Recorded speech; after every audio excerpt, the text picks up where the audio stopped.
recording, and I'm going to hide the video panel. Floating meeting controls, that's right. So,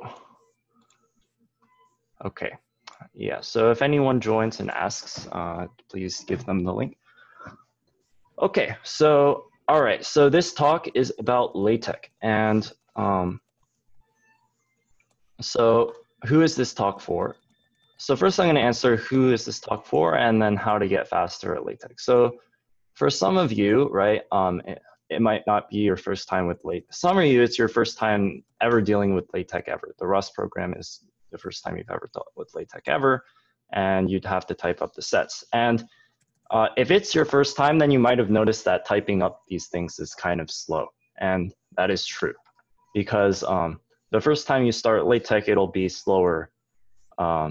It'll probably be slower than writing math on paper, but the way you get faster at LaTeX is to do it a lot, right? So so let me show you. Oh, I have my overleaf. So I have done a lot of LaTeX.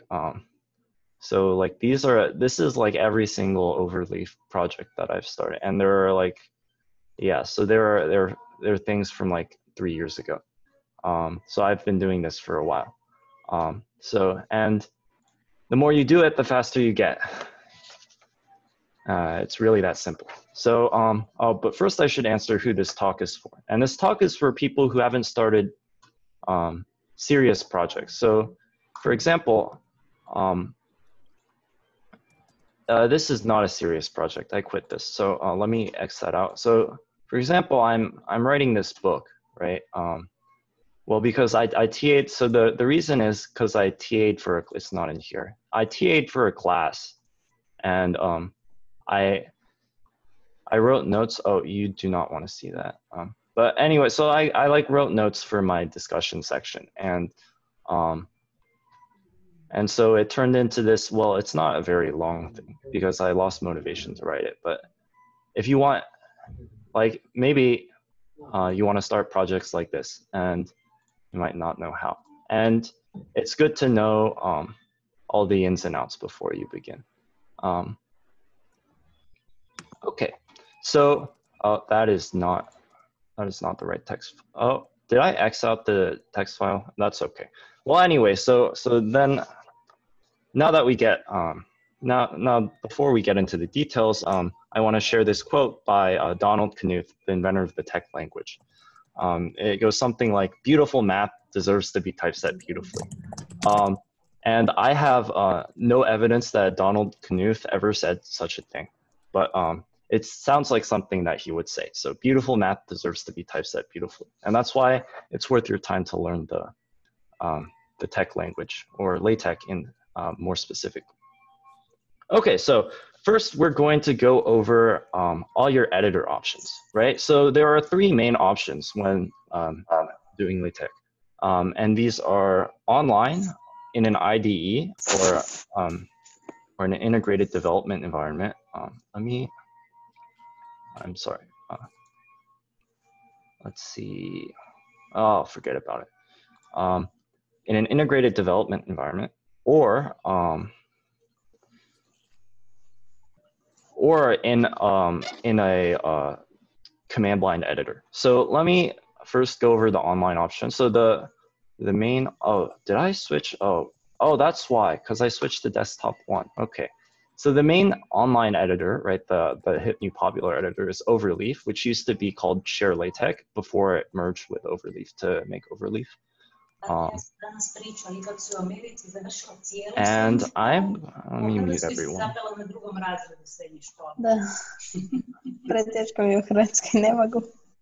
Okay. All right. Everyone got muted. Sorry about that. You can unmute yourself if you want to ask a question. Okay, so online there's Overleaf, which used to be called Share LaTeX before, but now it's not, it's Overleaf. And so the main advantages are it's free, robust, online. It's collaborative, so so the shared editor in Circle Z, if you guys use that for your family meetings, it's sort of notorious because it just someone typed, does anyone have this? But like so during our family meetings, there was the problem that you know, you were typing something and then it got rolled back. So the collaborative feature was kind of atrocious. So we switched to overleaf while this blank shared document. And you'll notice that it was not modified by me, but rather one of my family members, Ryan. So yeah, so you can collaborate. Let me show you how you might do something like that by just clicking into here.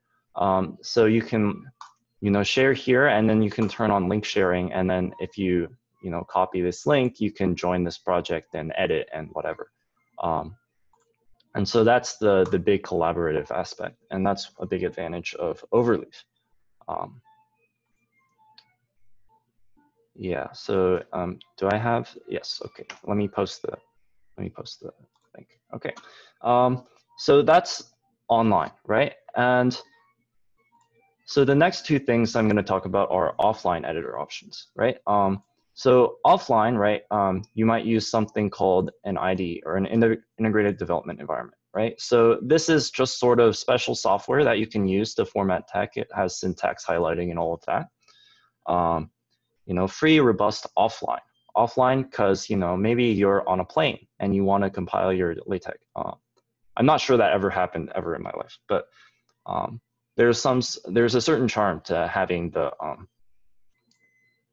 your files online. Another advantage, I guess, to having your files online is GitHub, right? So basically, my GitHub is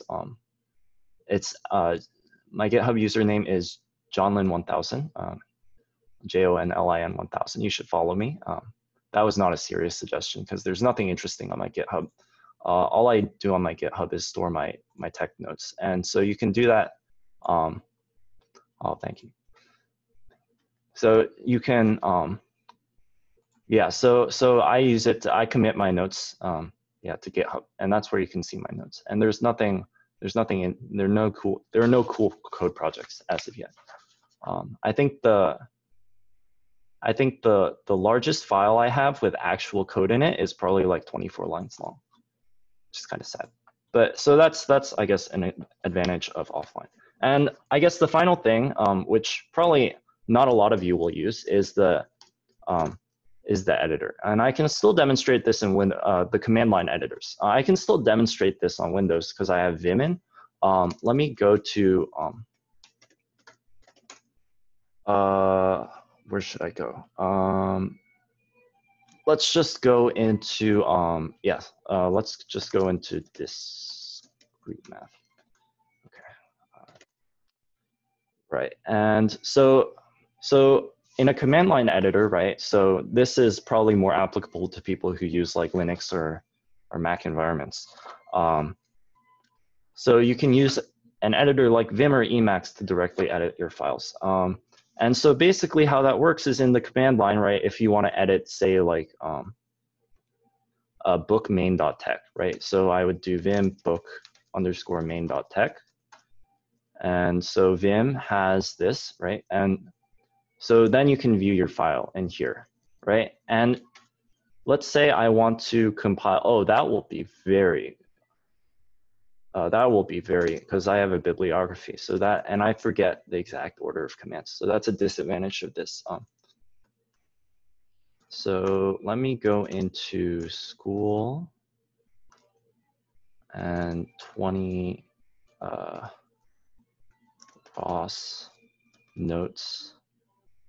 Okay. Okay. So, all right. So I think it's, yeah. So basically, if I wanted to compile equidistribution.tech, right, I would do something like PDF LaTeX equidistribution.tech equidistribution.pdf, and LaTeX will compile it for you like that, right? And you can edit, of course, you can use distribution.tech, right? So you can edit, and there's not a lot in here, but I'll talk more about that later. Thank you for linking the invite link. So basically, so yeah, so this is in here, and if I wanted to add some more, I could use the Vim editor. So here is some more text. Here's some more text, and like smiley face, right?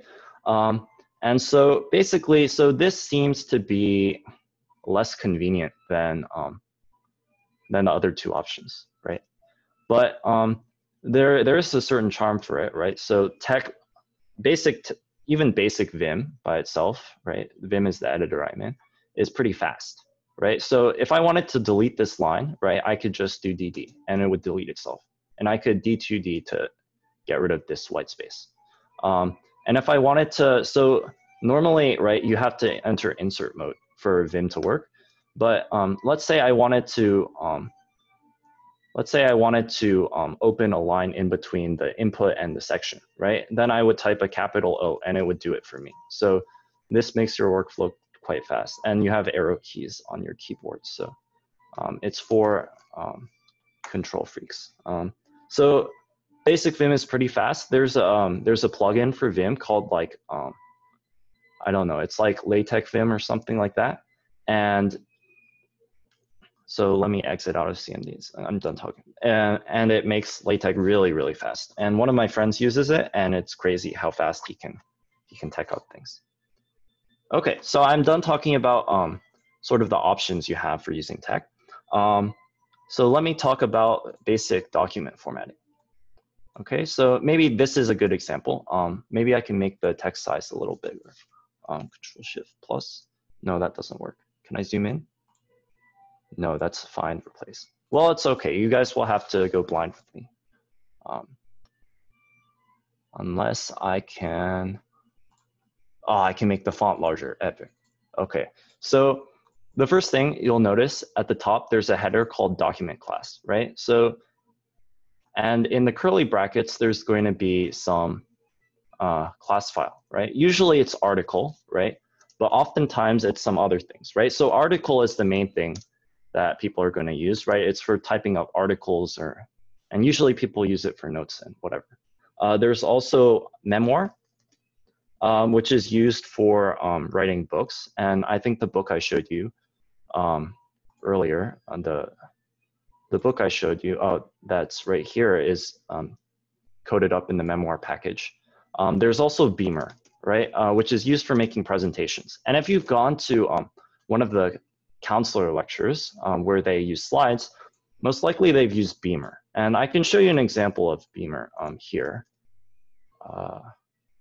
Yeah, so I can show you an example of Beamer. So basically you use it to make slides for a presentation. Here you can see, I have to scroll up. Here you can see the document class Beamer class. And hopefully it compiles without any problems. It might take a while.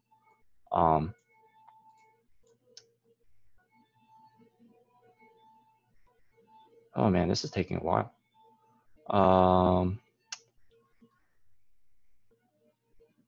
Okay, let's quit out of that and let's try another one of the presentations. But anyway, so I just want to show you an example. Well, I mean, you guys have seen plenty of examples of presentation, but this is slower than I remember. Aha, so okay, so yeah, so here's sort of like a presentation. So here's a presentation that me and my group gave like last summer, right? So you can use tech to make nice presentations like this. Okay, so all right, so what else do I have to talk about in the document environment? So so here's stuff for making your title, but the important part is this begin document and the end document. Basically, everything that goes between begin document and end document is what is going to go into the compiled PDF, right? And it'll basically, yeah, basically it'll specify all the text that is going to get put on the PDF, right? And and here are some, I guess, tips for some better formatting of your document. So this geometry package right here, you can more easily specify the sort of margins you want, right? So here I have a margin set to 1 inch, and if I compile it, let me save and compile, you're gonna see that it looks like this, right?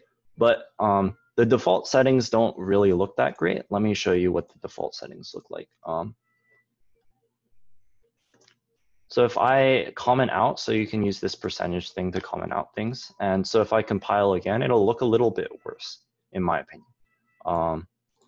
See, there's so much space at the top, and the margin is really large. It's like 1.5 inches. So you can use the geometry package to specify your margins. Usually you'll want margin equals 1 inch, but you can also specify the left and right margins, right? So if you've played around with the Ross document class, you'll notice that it has like a huge right margin, and that's for counselors to put comments in after they grade your work. So you can specify left equals like 5 inches or something, but I don't think you'd want to do that because that's an insane amount of space. Like left equals, you want a 2-inch margin, you can get a 2-inch margin, right? Right equals 2 inches, and you can specify your top and bottom margins as well. Okay. All right, and now I want to talk about how to make larger documents. So I think all of the math, well, I'm not sure how many math textbooks you've encountered in your life, but a lot of them are done in LaTeX, right? And so, but to do a huge project like a 200-page book in just a single text file, that just seems unbelievable, right? And it turns out that no one actually does it like that, right? So LaTeX has tools that will package files into other files, namely this input command, right? Which basically takes a file name, like, you know, set theory 1, right? And let me, oh shoot, now I have to get to the file directory. Okay, here it is. So like here, so it'll take a file like this.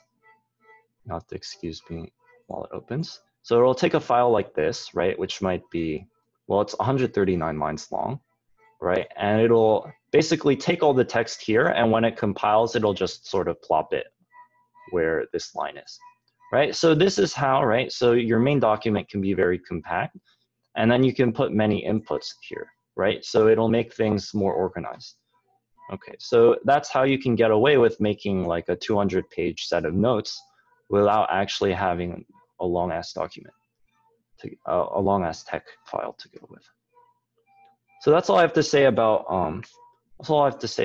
formatting and document issues. And now I'm going to get into actual LaTeX tips. So let me get to a blank, well, relatively blank. This will not do. Let's see. Oh shoot, I didn't prepare for this. Let me open oh, come on. All right, you'll have to give me a minute. My right-click button doesn't work. Okay. New, okay. So test. Okay. So let's make a new text document. So with document class, 12-point article. We're going to use package. We're going to use these packages. Margin equals 1 inch. We're going to use the geometry package. We're going to use the, let's see, we're going to use AMS Math and AMS Theorem. Okay. So let's make sure I didn't screw anything up right now. Okay. Let's make sure I didn't screw anything up. Uh-oh, that's not good. Oh, right, there's no output. Okay, this should work. All right, great. So, okay, so the first thing I want to talk about is a new command, right? So sometimes, right, so there's going to be some, for example, right, you want to make a derivative, right? So that's frac df dx, right? You want to make something like frac df dx. But if you're, sort of writing a long set of notes, right, you'll have to type this thing out a bunch of times. And you might not want to type out frac df dx so many times. And that's where new command comes in. So in the header, before the begin document and end document, you put this thing, new command, right, which will define a new command for you. I think it's, you put the number 2. Yes, it should be something like this. And you put the command, you put what you want to call the command here. Let's call it derivative. Let's call it derivative. And then you put the, and then in here, right, in this space, you put whatever you want your command to be. In this case, we want it to be frac d number 1 and over d number 2, right? So number 1 and number 2 represent arguments in the new command. So the number of arguments is specified with this number. So let me try to compile. Derivative f and x. So I guess that's more words, but that's, I guess, less curly. So but let's try to compile and see if I actually got the syntax right. Oh, I did not get the syntax right. Okay, well, it's something like this. That's a little embarrassing, but anyway, so another thing, right, you might want to define, so is shorter terms for already defined symbols, right? So for example, suppose I want to, suppose I type out /epsilon a lot. Say I'm an analyst and I use epsilons a lot. And I'd rather not type out the whole word. Well, I can shorten it by using this new command, right? So define this /EPS. Actually, to be safe, in order to not define additional command, we'll use EPST. So, okay, so if I EPST, and let's compile that and see what happens. And, oh, shoot. Okay, so let's comment this out. Okay, so basically, so this command, right, will get mapped to epsilon. Okay. So if a command has a single character argument, you don't need the curly braces. And that's true, but it's good practice to have the curly braces. Okay, so another thing that I want to show you is operator name. So for example, there's the, if you've ever taken a linear algebra course, you'll have known this, the famous rank nullity theorem, which states that the dimension, right? So if I want to write dimension as dim, so LaTeX has already defined this dimension command. So dimension of v equals the dimension of the kernel of a linear operator t plus the dimension of the image of t, right? And this is not going to compile mainly because /im is not actually defined in base LaTeX. So yeah, so we get an error, right? So the undefined control sequence is /im, right? So in order to circumvent this, right, AMS math has something called operator name. So if we instead, actually let me make the font larger because it's hard on my eyes too. So this is not defined, but if I have operator name, and then I put im in the brackets, right, it'll compile fine. And okay, and let me, I'll get to that later.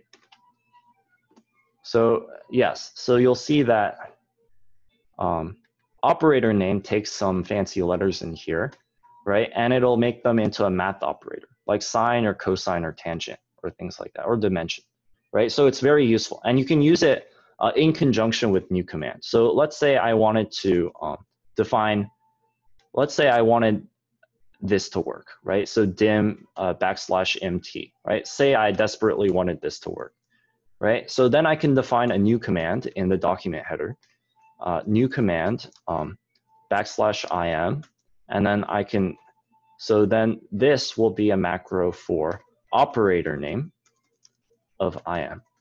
right? So if I compile this, right, it'll work. Okay. So that is how you make your own operators, right? So I think in LaTeX, there's already an operator that's undefined, right? It's the order operator, right? So the order of an element in like the group of units. So if I try to write like ord p of, I guess, a, this is not going to compile. See, ord is an undefined control sequence. So I have to define, again, I'll have to define a new command /ord, and then it's going to be the operator name. So LaTeX will turn the letters ord into an operator, and this is going to compile, right? Okay. Okay, so now I'm going to tell you about document formatting. So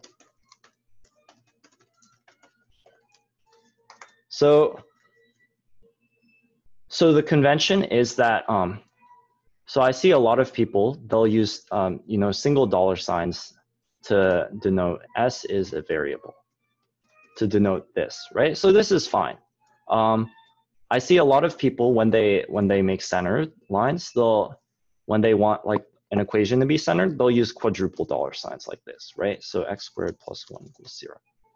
And the thing is, right, so there's like this book to LaTeX formatting, and this is, you should absolutely not do this. And the reason is sort of subtle.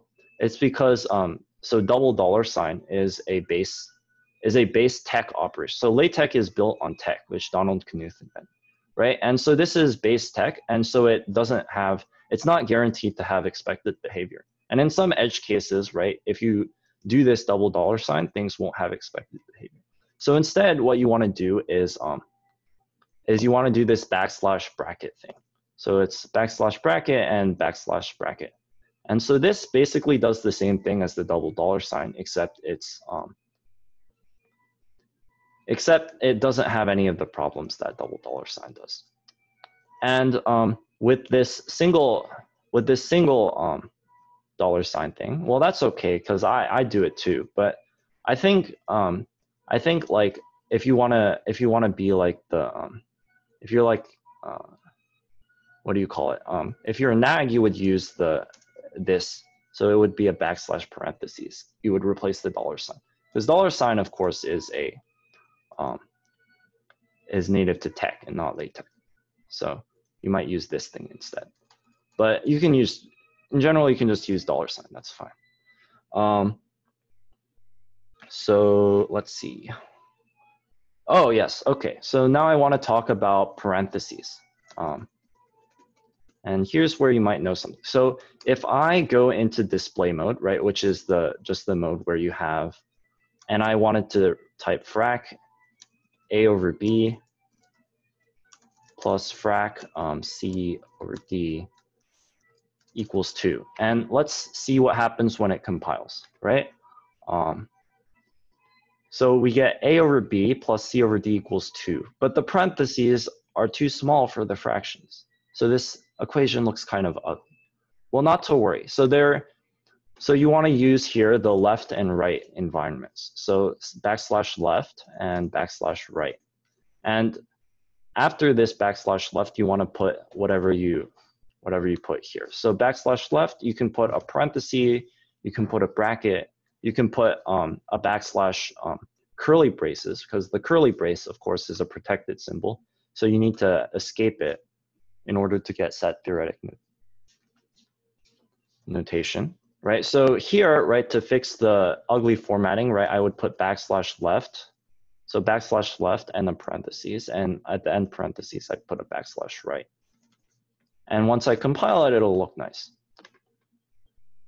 Okay, so this looks much better. Okay, and I'll tell you something that not a lot of people know, right? So say I want to here. So frac 1. So say I'm doing an integral, right? If you've taken calculus. So basically, so let's see. So it's going to be a line, right? And and so the bottom index and the top index. So let's compile it. And so, okay, so let's compile. Oh, uh-oh, that's not good. Oh, because I'm missing this. Okay, great. Okay, so this looks, for one, this looks, so basically this notation means you take, you replace x with b here and then subtract. So you take this expression, right, and you sub in x with b, and you then subtract it with the same expression where you replace x with a, right? But this, right, this vertical line looks pretty ugly, right? Because it's not encompassing the one. It's not sort of vertically aligned with the fraction. So what the fix here is to do a right? And it'll be bigger. But if you do it like this, right, LaTeX will yell at you because left and /left and /right have to be paired, right? And if they're not paired, LaTeX will yell at you, right?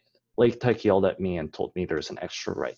And so the fix to this is you need to have a /left, and then you put a dot. And this dot means that it doesn't display anything. So this way, right, I should have a good limits of integration.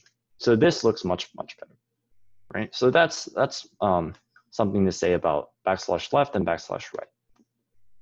Okay. So the next thing I want to talk about is matrices. So because you might work with matrices sometime, and if you're a first year and in one of your sets, you did have to work with a matrix. It was something with a magic table. I don't really remember the question. But so the way you do this is you use this B matrix environment. So begin B matrix and end B matrix. So the idea is that, so now this matrix will have, so basically, let me 2 and 3, double / 4 and 5 and 6. Okay, someone message the chat. Okay, so right, so how this works is that you begin the B matrix environment, right, and you'll have to end it. And so basically how it works is that the rows go in like lines, right, and each number is separated by an and, right? So this will make a 2x3 matrix.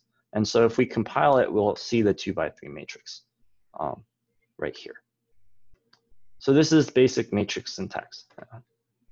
And next thing I want to talk about is the cases syntax, right? So you'll have this a lot. So like, let's say some function is equal to like 1 when x is rational and 0 when x is irrational. So how would I typeset that? Well, I would say f of x equals, and this is another environment. I would begin cases again. And cases. So basically f of x is 1 if, right? So this and separates the value of the function. And here's the condition, right? X in Q in math BBQ, right?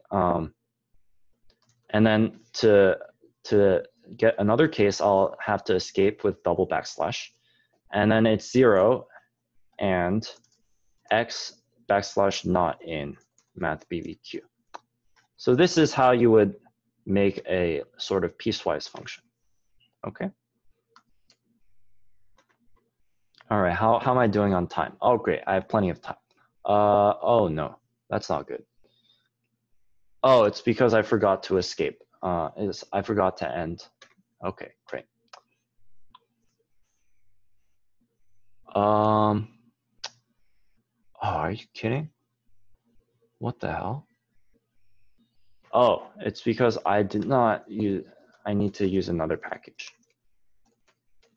So in general, these 3 packages, AMS Math, AMS Theorem, and AMS Sim, they're going to be 3 packages you always import, or else things will go wrong. Because a lot of the things I've been doing are actually commands that are defined in these 3 packages. So here's the piecewise function as desired. Okay, and then the next thing I want to talk about is aligning equations. So these are basically warm-ups for like aligning equations. So the first thing I want to talk about, say I have like a couple of equations, right? Like x plus 1 equals 2, y squared plus 2y plus 3 equals 4, right? So if I wanted to just put these in, just display these all at once, right? So one thing I can do is I can, well, I can just do like that, right? But that's not really a very elegant way of putting both of your equations here. So instead, the solution is, I think, an environment in AMS Math. It's the gather environment, right? So if I begin the gather and end the gather, you'll see when I compile that these two equations, and I don't really care about what lines up with what. And if I compile, oh, that's not good. I have to escape with, I have to escape each line with an escape symbol. Okay, so, right. So once I begin gather, right, these two things will be displayed on separate lines, right? And they'll each get an equation number, right? And if you don't want the equation number, right, you can put this star at the end to prevent the equation number from showing.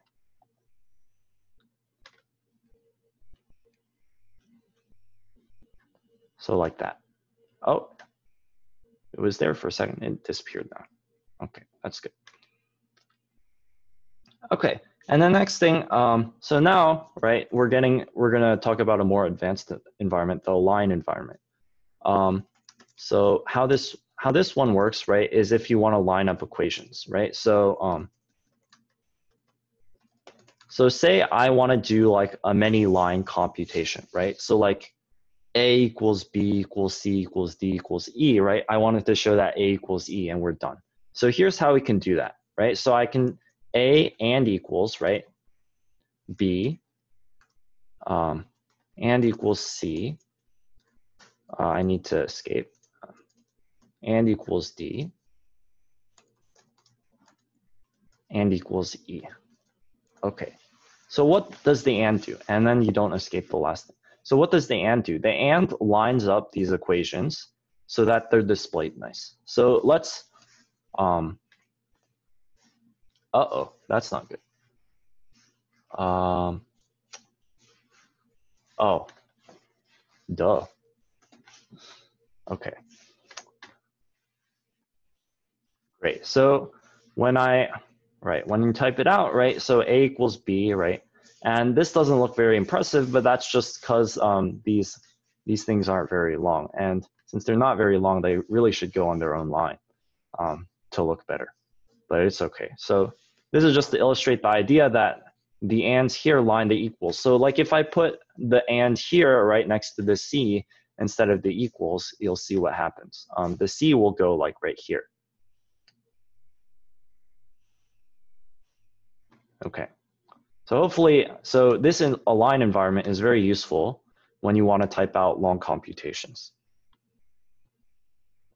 Okay, the next thing I want to talk about, and probably the last thing I'm going to talk about, is the AMS theorem environments. Okay, and so these are if you want to, so let's say you're typing up some math and you want to highlight, say, like a theorem, right? I don't know, Fermat's last theorem, right? So basically, so the idea of the AMS theorem environment is that it lets you create your own environments like begin theorem and end theorem, right? So, and then theorem, like, so the idea is you should be able to do this and then put your theorem here. Okay, and so how do you do that? So there are 3 AMS theorem styles, right? There's plain, there's definition, and there's remark. So let's go through those together. So to set the theorem style, you'll use theorem style plain, and text scans, LaTeX scans, well, when it compiles, it'll go line by line. So when it encounters this thing, right, it'll look at the theorem definitions below it, and they'll all use the plain style. So how to define a theorem environment? We'll begin theorem. no, it's new theorem, right? And so there are two arguments. The first argument is for the environment name itself. So let's just say it's THM. And then the second argument is for the name you want to give it, right? So like that. And so now that I've defined this theorem, so let's say I want to declare a theorem here, right? Begin theorem. So I can make this theorem environment, right? So everything in here will be displayed as a theorem. So let's see. I don't know. So the theorem is that all birds are evil. Okay, that seems like a perfectly true theorem to me.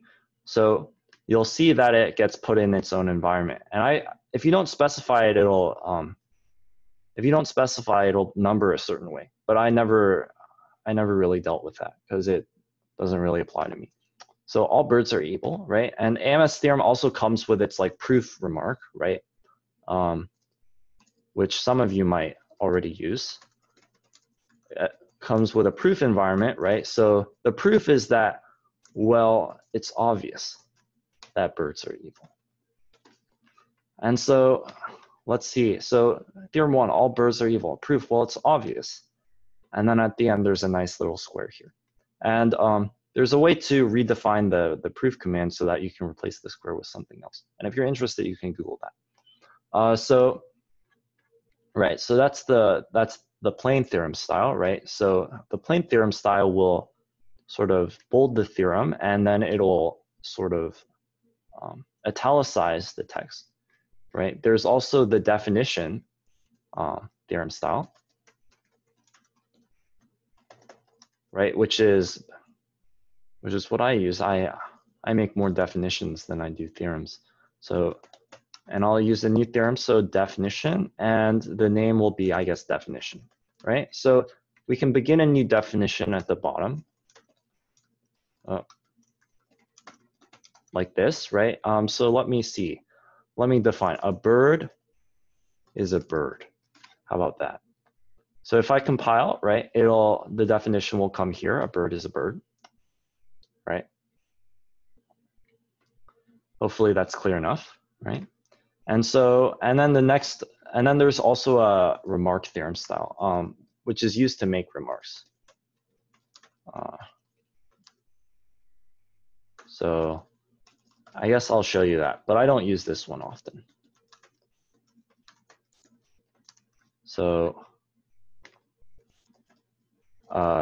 begin RMK and RMK. Well, we saved birds are no more. Okay, so that's the theorem environment, right? So that's if you want to declare like, so this is what a remark environment looks like. Okay, so let's see if I missed anything. Not really. I could cover bibliography, but I sort of forget how it works. I just Google it every time. So let me talk about if you're confused about something in tech, what do I do? So if I'm confused, how do you write a symbol in tech? There's this nice website called detechify. Really, it should be called techify, right? Because the idea is that you take, you draw here, right? Let me draw Kai. Right? And it'll scan your text and it'll give you something that resembles your thing. And that way you can figure out, what is this thing called, right? If you forget what is this Greek letter called, right? And then you can figure it out, right? It's surprisingly good, right? Let me try to draw zeta, right? So this is my pretty bad zeta, and it discovers the zeta, right? So it's pretty good, right? And it really should be called techify because what it does, it takes your drawing and then makes tech out of it, right? It's not really a detechify, it's a techify, right? And the next thing you want to do is Google, right? Google is your friend.